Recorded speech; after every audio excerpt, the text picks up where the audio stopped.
¿Cómo están, querida audiencia? Estamos con Leandro Santoro, diputado porteño y politólogo. ¿Qué tal, Leandro? ¿Cómo va? Bien. ¿Todo bien? Vamos a arrancar con la primera pregunta. ¿Crees que el lawfare es una impugnación a la soberanía argentina, entendiendo que el lawfare es un proceso de persecución legal o paralegal, en apariencia legítima, utilizando indebidamente instrumentos jurídicos con fines de persecución política, destrucción de la imagen pública, inhabilitación del adversario a destruir, perteneciente al campo mayoritariamente nacional y popular?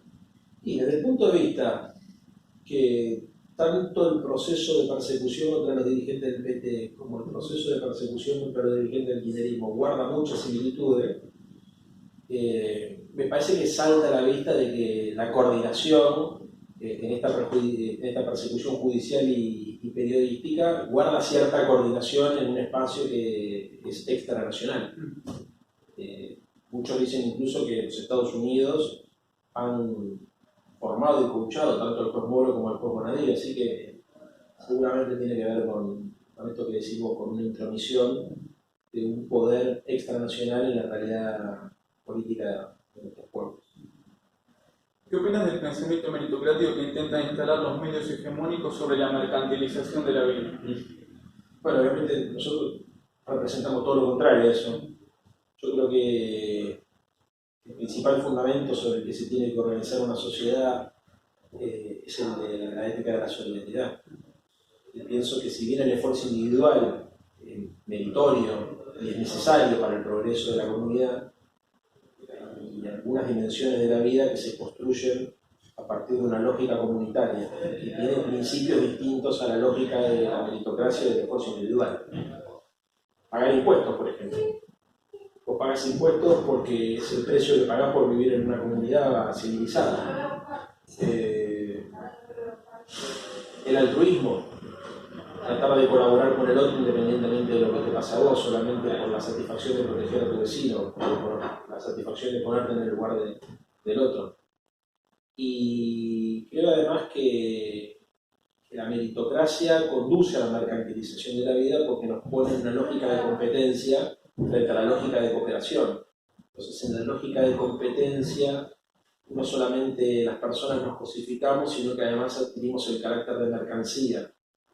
Y la competencia se estructura sobre el principio de la oferta y la demanda, que hace que las cosas vayan en función del valor de mercado.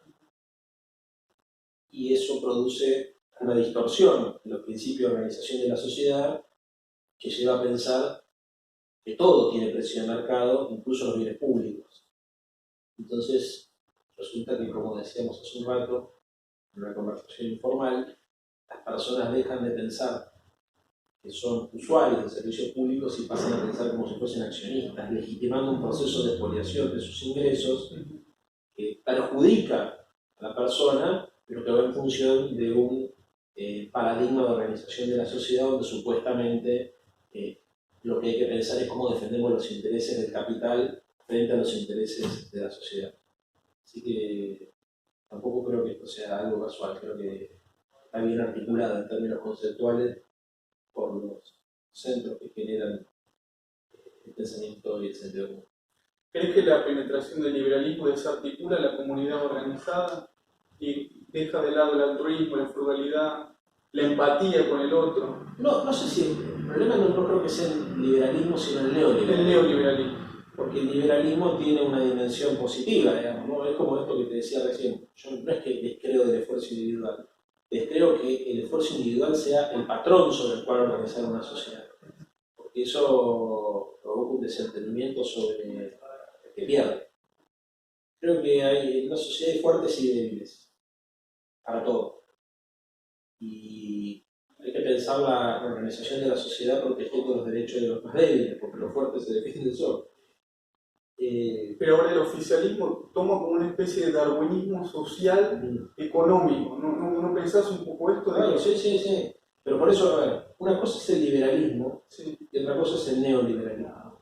El neoliberalismo es la extrapolación de la lógica del mercado hacia todas las esferas de la vida. No es lo mismo defender la libertad individual que defender la libertad sin ningún tipo de regulación, por ejemplo, en el plano económico. Porque donde vos defendés la libertad sin ningún tipo de regulación en el plano económico, después de un proceso de acumulación inicial, se reproducen desigualdades de las cuales son muy difíciles salir. O sea, a partir de una institución como la herencia, por ejemplo, tu capacidad, si provenís de una familia acomodada para poder competir en el mercado, es muy superior a la de una persona que no ha tenido esa suerte, porque la riqueza y el conocimiento de tus padres te determinan a vos en tu marco de posibilidades. Como hay un proceso social, digamos, que va construyendo una dinámica colectiva inspirada, digamos, sobre los valores del individualismo, lo que parece legítimo termina reproduciendo relaciones de poder ilegítimas que corrompen la democracia y que destruyen el contrato social. Entonces, como casi todo en la vida, digamos, ¿no? Yo creo en la libertad individual, pero también creo que es necesario garantizar la armonía social. Y entonces, los intereses sociales se garantizan a partir de una suerte de convenio donde todos sostenemos que hay que organizar la sociedad a partir de lo que John Rawls denominaba el velo de la ignorancia, la teoría del velo de la ignorancia, que es definir una forma de funcionamiento de la sociedad sin saber cuál es el rol individual que a vos te tocaría en esa sociedad. O sea, bueno, ¿qué sistema sería justo si yo tuviese que imaginarlo sin saber cuáles serían, por ejemplo, mis capacidades o mi capital simbólico y económico preexistente? Te lleva, como juego es intelectual, a ponerte en el lugar del que tal vez es desfavorecido en el reparto de talentos y de riqueza, y a pensar entonces qué te sucedería a vos, digamos, en esa situación, y por ende tratar de universalizar un principio de justicia. Espero que lo esté diciendo bien. Ese sentido me parece que impugna la idea de libertad sin límite. ¿Se entiende? Sí. Porque la libertad es un principio que cuando se piensa en términos de una comunidad se tiene que pensar como una relación de ida y vuelta, no solamente como una relación recíproca, como encontrado, como dice el sociólogo Marcel Mauss, es el principio del dar, el recibir y el devolver. Desde el 2015 esto no se estaría dando, digamos, porque echa por la borda la isonomía, el concepto de isonomía y seguridad, igualdad de derechos ante la ley, igualdad de derechos ante la palabra, ¿no?, del que tiene la población. No sé por qué los medios de comunicación instalaron y adjudicaron una connotación peyorativa. Esa connotación negativa se estigmatizó para los candidatos del 2015. Esa connotación negativa, digamos, trascendió los medios y se quedó en la conciencia colectiva de los miembros que componemos esta sociedad. ¿Cómo hacemos para cambiar esto? Para que no nos vuelva a pasar lo mismo. Bueno, a ver. Hoy pensaba una cosa. ¿Qué es la democracia? La democracia no es solamente un régimen electoral, no es solamente un sistema de gobierno. Es un principio sobre el cual organizar la sociedad. Es un proceso. Por ejemplo, podríamos decir que la democracia no es una ciudad, sino es el viaje.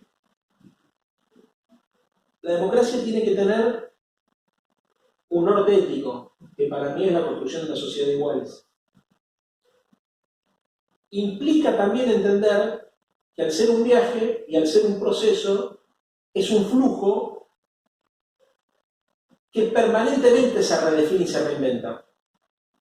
Entonces creo que no hay un acontecimiento determinante que logra derrotar ideológicamente los principios antidemocráticos. Creo que hay una suerte de construcción en el tiempo que va logrando que haya determinados consensos que vayan superando frustraciones o situaciones de desigualdad o situaciones de atraso. Entonces, no creo que haya una guerra definitiva o una batalla definitiva frente a estos principios de la insolidaridad. Creo que lo que hay es un proceso de aprendizaje de la vida en comunidad donde a partir de la experiencia colectiva se van construyendo consensos sobre mecanismos legítimos de vida ordenados en función de un principio de igualdad. Entonces, por ejemplo, creo que nosotros hemos avanzado mucho en el reconocimiento de los derechos de los animales. Y está muy bien. Para mí los animales tienen derechos. Yo no soy pañuelo rosa en ese sentido. Pero seguimos invisibilizando a los chicos que duermen en la calle. Muy loco. Reconocemos que está mal pegar a un perro, porque el perro tiene derecho, pero no reconocemos que está pésimo que un pibe duerme en la calle. Nos acostumbramos a ver chicos con sus papás revolviendo la basura. ¿Qué habría que hacer? Habría que elevar el umbral de tolerancia a la desigualdad. Debería ser un escándalo ético que un pibe esté durmiendo en la calle. No podría, como nos pusimos de acuerdo, que hay que dejar de fumar en los locales cerrados, porque eso hace mal.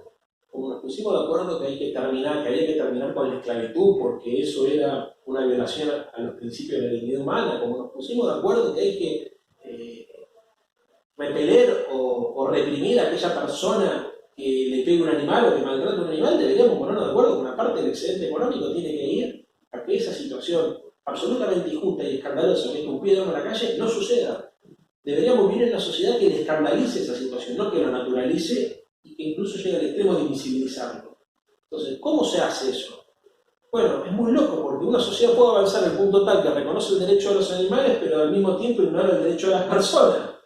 Yo no creo que una cosa vaya en contra de la otra, creo que son como canales paralelos. Bueno, el esfuerzo que hemos puesto para lograr que algunos temas pasen a ser temas de agenda y sean asumidos como parte de principios universales, creo que también hay que ponerlo en algunos temas que hoy están siendo relegados. El tema de la niñez y de la vejez, los extremos de la vida, me parece que son temas importantes porque es más fácil conseguir que la sociedad concuerde que una persona, un niño o un adulto mayor, tenga determinada protección de la sociedad que lograr que una persona que está en una edad productiva lo tenga. Yo creo que, yo soy partidario del ingreso universal, o sea, creo que hay que reorganizar la sociedad filosóficamente, lo estoy planteando, ¿no? A partir de otros principios.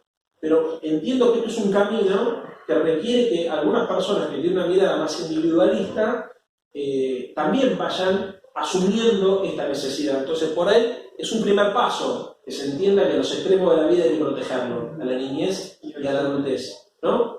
Cuando consigamos esto, seguramente nosotros ya no estemos, pero quienes nos sucedan a nosotros y nos continúen, avanzarán en un aumento, digamos, ¿no? de esta protección o de esta idea, en una maximización de esta idea, siempre entendiendo que la democracia es un viaje y no una ciudad a la cual se lleva.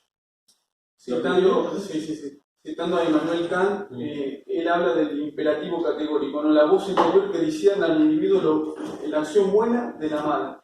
Sí. ¿Vos crees que esto está supeditado, está soterrado desde el 2015 en ciertos sectores sociales? A ver. Digamos, la insensibilidad por el otro, las personas que están en situación de calle, no hay, bueno, por algo se quedó ahí, sí. Te dicen. Bueno, eso es parte de la mercantilización. Yo también el concepto de darwinismo social lo uso mucho. Porque como un sector de la sociedad piensa que los que pierden en este sistema pierden por su culpa. Y que el pobre es un vago y que el marginal, en definitiva, es autorresponsable de su condición de marginalidad. Es muy injusto esto que sucede porque además yo he visto gente que la pasa mal, que piensa con la lógica, o sea, he visto esclavos que piensan con la lógica del amo. Entonces, gente que justifica su derrota con la forma de pensar de los vencedores, del conquistador. Mira, yo creo que hay todo un debate que se da en el terreno intelectual, pero también hay un debate que se da en el terreno de los sentimientos. Y en el patos, ¿no? En las emociones, digamos, ¿no? Exactamente. Entonces creo que estos chabones han manipulado las emociones para conseguir una adhesión intelectual y racional. Hicieron el proceso inverso del que hacemos desde la izquierda. Sí. Creo que eso les da a ellos un lenguaje que les permite interpelar un sector de la sociedad que nosotros subestimamos por inferior, que resultó ser infinitamente más efectivo. O sea que se basa más en la posverdad, digamos, en las emociones, los sentimientos, exactamente. Y en citando el derecho romano en el argumento del populo, ¿no? Si todos piensan que es así, debe ser así. Exactamente. Entonces, por ejemplo, es una locura que la izquierda no hable de la felicidad.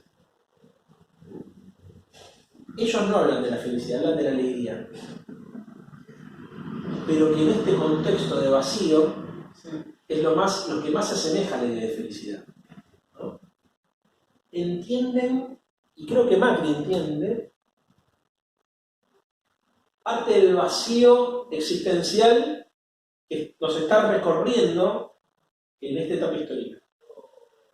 Es muy loco esto, pero en el principio del PRO, cuando Rosichner y traían a Ravi Shankar y trataban de construir una filosofía de la posmodernidad, empezaron a plantear estos temas. Y yo, de hecho, hasta Macri hablaba de la posmaterialidad.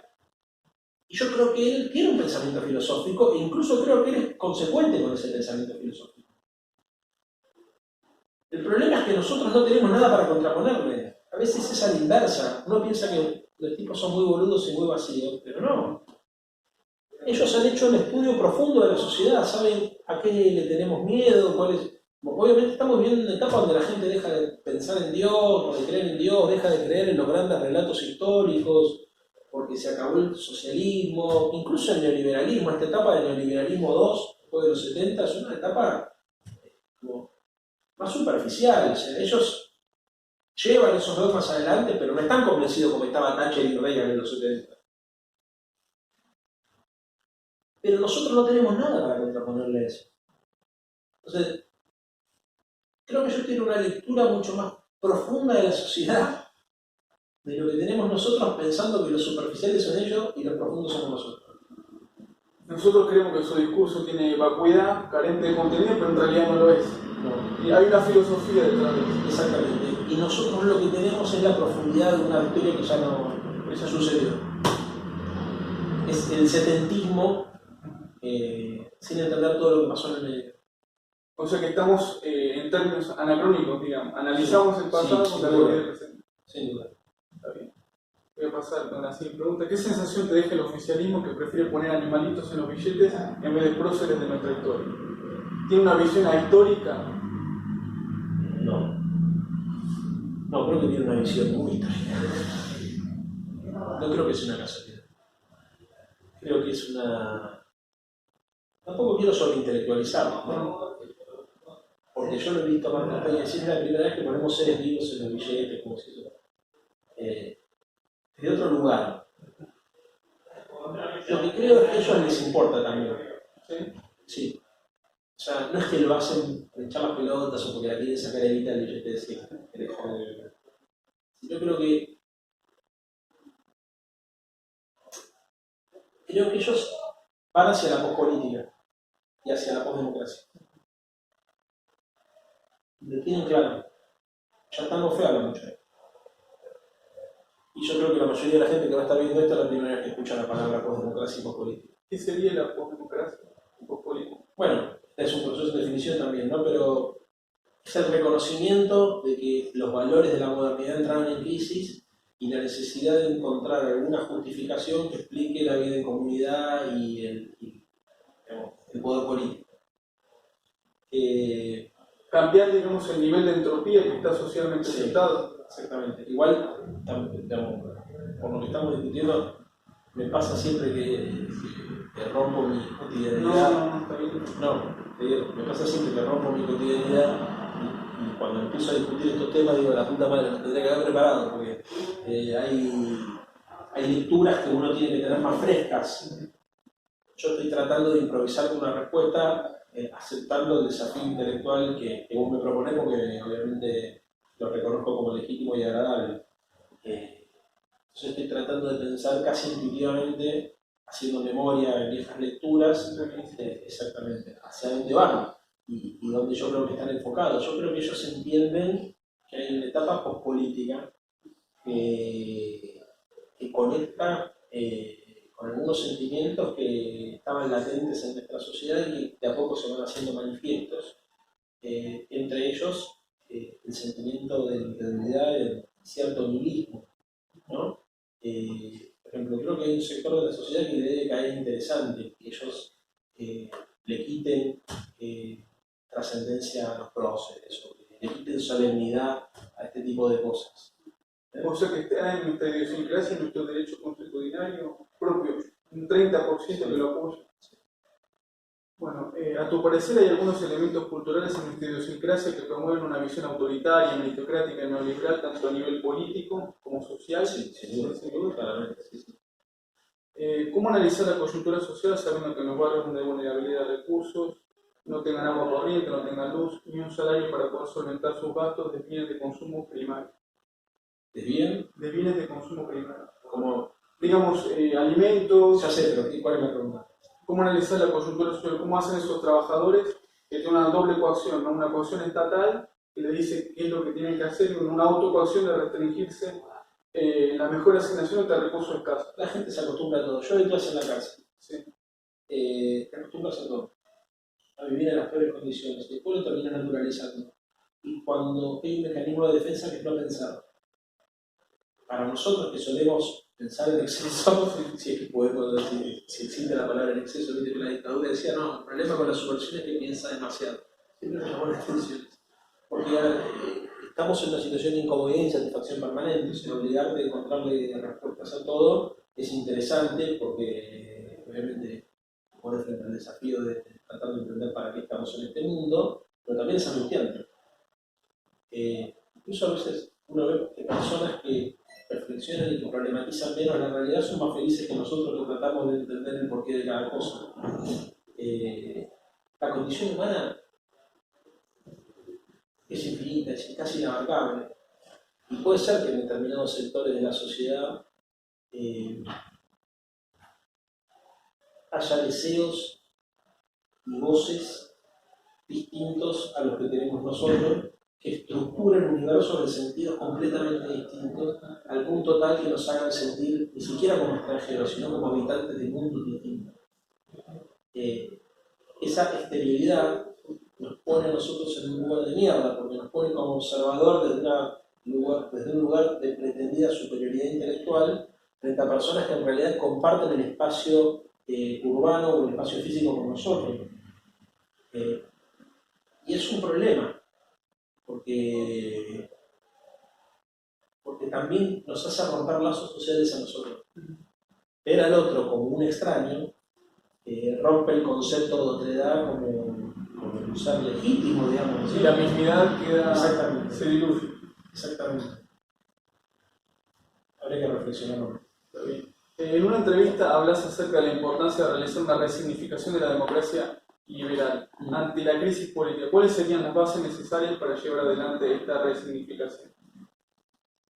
Creo que, a ver, lo primero que se me ocurre es algo que tiene que ver con lo económico, ¿no? Creo que nosotros necesitamos cuestionar la superioridad del derecho de propiedad. Creo que el único derecho absoluto en esta sociedad es el derecho de propiedad. ¿Por qué lo mataste por la espalda? Porque me robó la cámara de fotos. ¿Cómo es una justificación? Me parece que hay como la supremacía del derecho de propiedad es terrible. En segundo lugar, hay varios autores ya que vienen hablando que los seres humanos, y en particular en esta etapa histórica, nos es más fácil pensar en el fin del mundo que en el fin del capitalismo. Que hay muchas películas que hablan sobre el fin del mundo, pero ninguna que habla sobre el fin del capitalismo. Entonces, ¿cómo fundar, cómo resignificar la democracia? Bueno, animándonos a hacer preguntas que son esenciales, pero que al mismo tiempo están ausentes. Como por ejemplo, si esta forma de vida es la única forma de vida posible. Es muy loco porque, por ejemplo, para mi hija mayor, la única lógica real que explica el comportamiento en sociedad es la lógica del capitalismo. Todo tiene valor de mercado, todo se hace por interés. Yo no es que me salgo de esa lógica, pero entiendo que no es la única posible. Entiendo que la única forma de propiedad es la propiedad privada. Más allá de que yo la verdad tenga poca experiencia de hacer cosas con la propiedad comunitaria porque vivo en una sociedad capitalista. Ahora, pero entiendo que no es la única forma. Yo tengo mi imaginación se expande hacia otros lugares que permiten después dar algunas discusiones. Cuando tu imaginación está restringida y estoy pensando en voz alta, tal vez algo tenga que ver con la expansión de la imaginación. Creo que una de las cosas más difíciles que genera el capitalismo como consecuencia es la tabulación de la imaginación humana. esa tabulación de la imaginación humana nos pone a nosotros mismos adentro de una suerte de cárcel o de corralito que al mismo tiempo se transforma en una zona de confort y nos quita o nos restringe nuestra autonomía y nuestra libertad. ¿Cómo puede la política tradicional convencer a la gente de que la mirada antipolítica no contribuye a la solución de los problemas de nuestra sociedad?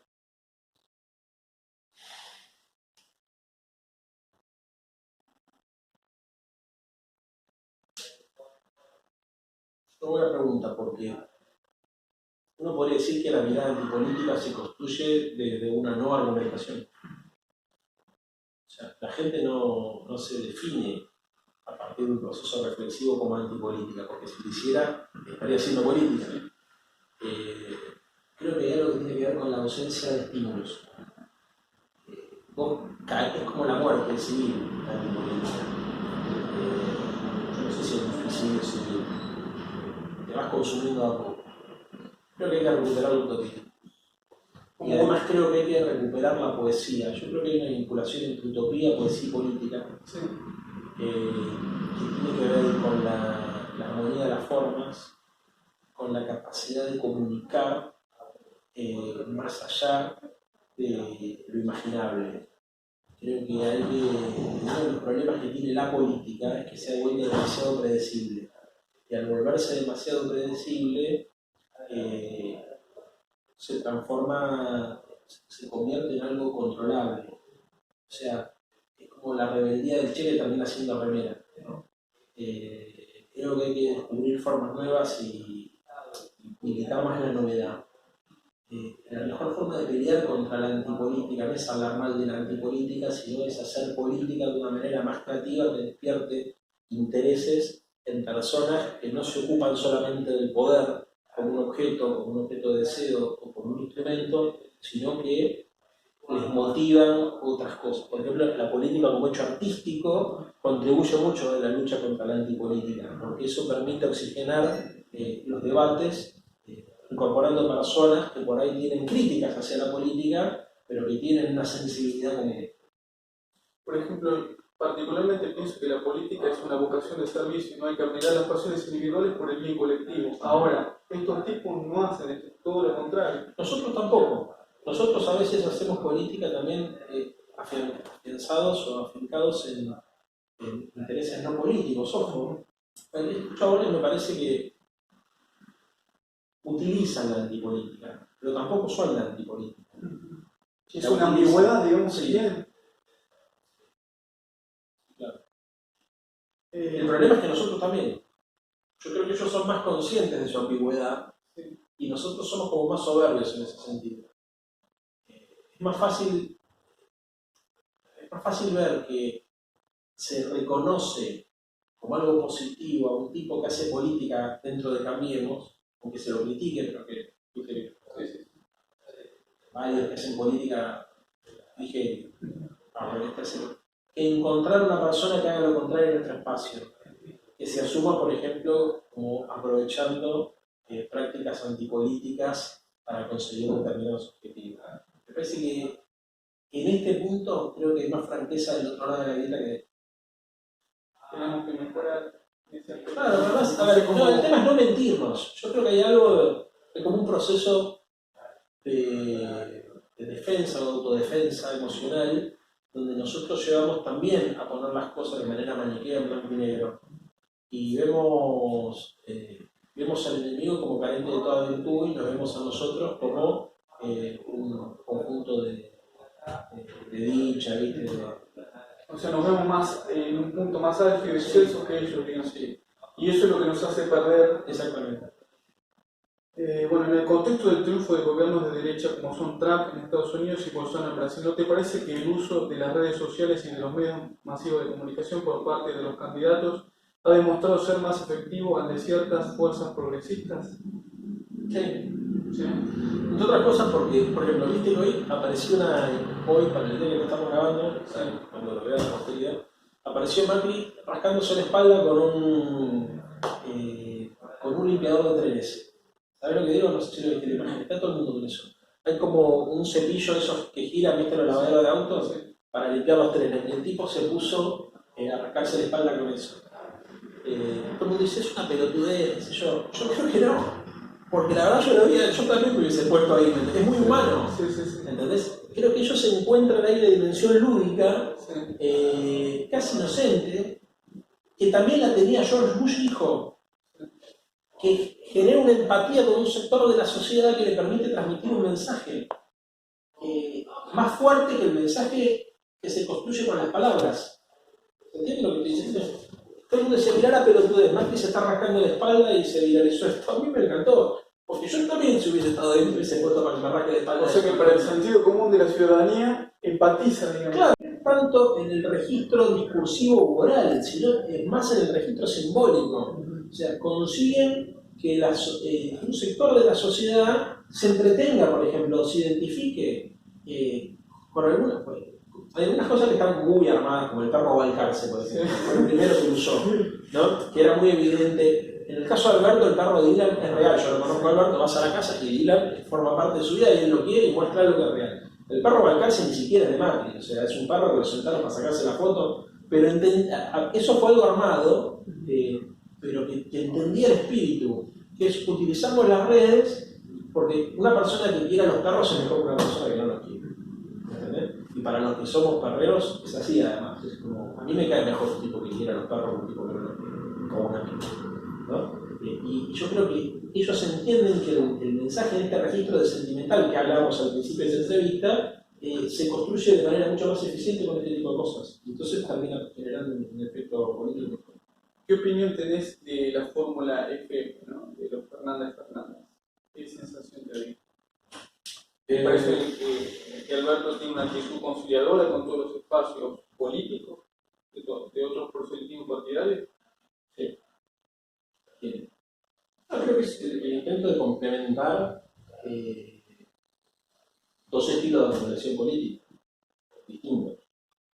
El de Cristina es un estilo más confrontativo, que fue imprescindible por la etapa histórica, y el de Alberto es un estilo más dialoguista que es imprescindible para este. ¿Qué estrategia te parecería adecuada para poder confrontar la maquinaria mediática oficialista con respecto al uso de las redes sociales? Lo que veníamos diciendo, ¿no? ¿Te parecen los medios alternativos? No, yo creo que nosotros tenemos que pensar más en los contenidos con los medios. Estamos muy preocupados, mucha gente me dice, no podemos ganar la guerra cultural porque ellos tienen todos los canales de televisión y nosotros solamente C5N. Pero cuando vos ves en C5N, la mayoría de la gente que va a hablar de C5N dice más o menos lo mismo que el que estaba sentado antes. Yo mismo. Me siento ahí, me hacen la misma pregunta, la misma respuesta, que la gente ya escuchó, me la festejan los mismos y me da casa. No, o sea, no hay creatividad. Exactamente, no hay creatividad y no hay instrucción, no hay ruptura. Es como un continuo sin novedades. Nosotros cuando haces algo viola, trasciende. Cuando hay cosas que, eso es una de las ventajas que encuentro a esto de las redes sociales, que creo que me he preguntado bastante por eso. Muchas pelotudeces se viralizan, pero algunas cosas piolas, ¿viste? Piolas en el sentido de que son algunos transmisores de valores o de ideas. Bien. Bueno, ¿cómo estaría parada la Argentina en medio de la guerra comercial entre China y Estados Unidos? La mira de afuera, me parece. O sea, nosotros estamos tratando de vender la soja al mundo. Es eso. Ni siquiera aceite, poroto de soja. Entonces, no nos afecta. No, sí, nos afecta, pero nos afecta. Estamos afuera del comercio mundial. No tenemos una estrategia de comercialización. O sea, ni obviamente una estrategia económica en serio. ¿Cuáles son las primeras tres medidas que tiene que aplicar un futuro gobierno nacional y popular? Yo creo que hay que renegociar la deuda externa rápidamente porque el sector externo es el que está más comprometido. Creo que tenemos que hacer algo con el tema de las tarifas urgente, porque la gente no va a pagar más y además las tarifas hacen consumo de la producción y el comercio a que la economía entre en recesión o se expanda, depende del tipo de política tarifaria que tengas. Creo que se necesita atender rápidamente que la principal distorsión es la pobreza y la primera corrección que hay que hacer es en la distribución del ingreso. O sea, creo que para eso hay que tratar de inyectarle guita a los sectores más populares, hay que atender la emergencia. para reactivar el mercado internista. Y para que la gente no se muera, básicamente. Yo creo que, pero sí, obviamente, la intención es meterle guita a la gente para que pueda morfar, sin temor a que después utilice ese dinero para comprar televisores que nos provoquen después una restricción externa, un stop and go, digamos, ¿no? Una pérdida, una fuga de divisas por importación.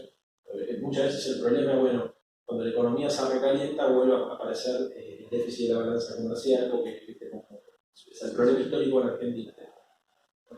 Es un problema eso, que requiere políticas públicas, pero no, ponerle guita a sectores que lo que van a hacer es comprar más morfina, ponerle guita en el bolsillo a sectores que lo que van a hacer es comprar más morfina, no genera ese tipo de desequilibrio y además es políticamente corresponde, no tratar de redistribuir las cargas de esfuerzo. Bueno, muchísimas gracias, Leandro. Bueno, quería ver si estuvo con ustedes, Leandro Santos. Les mando un saludo grande y